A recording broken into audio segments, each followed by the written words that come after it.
o flash mob awe, conjuntamente Deus pa awe. Nós fazemos o flash mob eigenlijk ta uni juventude junto com os grandes não. Então de uma forma positiva. E muitos de mais chiquito awe presente que tem 6 anos, nós temos adulto de mais grande que tem awe que tem 94 anos. Nós treinamos em 12 semanas, nós treinamos com muitos não, junto com gente grande não.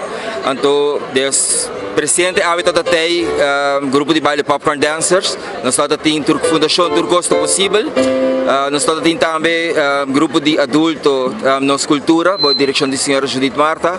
Nós temos também awe jovenan de formação social, que forma parte de Flash Mob. Nós temos também awe, even kijken, Jolly Honeybees, que é um grupo de seniors de 65 anos, são mais grandes de 94 anos. Esse grupo não está presente awe. E conscorre área aqui para fazer evento maniava aqui na Chispis, já Berna está conhecido. Sim, porque aqui não está onde gente grande não está chill, então nós estamos fazendo algo junto com gente grande não. Hobby viaja para tem gente grande banda, hobby não banda, então está great. Na popcorn nós trein junto com gente grande não para ter intercâmbio de gente grande com hobby não.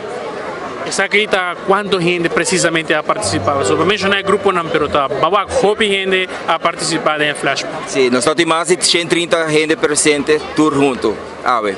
Mas também gente de afo, com a ajuda bolso também com isso aqui. Sim, isso está correto. Junto conosco tem 14 voluntários que estão na Aruba atualmente, para meio do programa de Erasmus Plus. Nata kinang na waro tresidor de Fundação Turcosto Possível, nata ajudando diferentes projetos. Nata trabalha em sport, teatro e arte. A senhora Claire Brown está dirigindo a organização aqui, Turcosto Possível.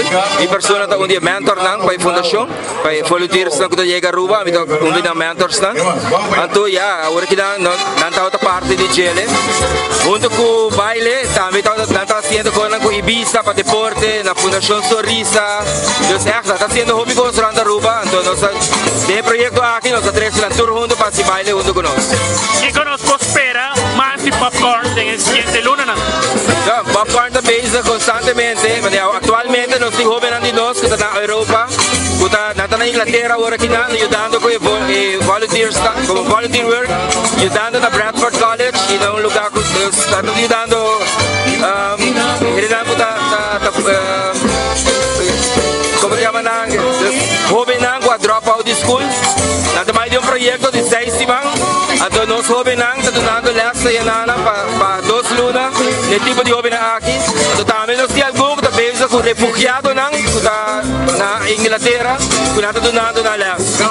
Então mesmo nós tomando nós jovem nang, também tomando de nang. Então se está algo que nós tomando para Europa, Europa tomando para nós.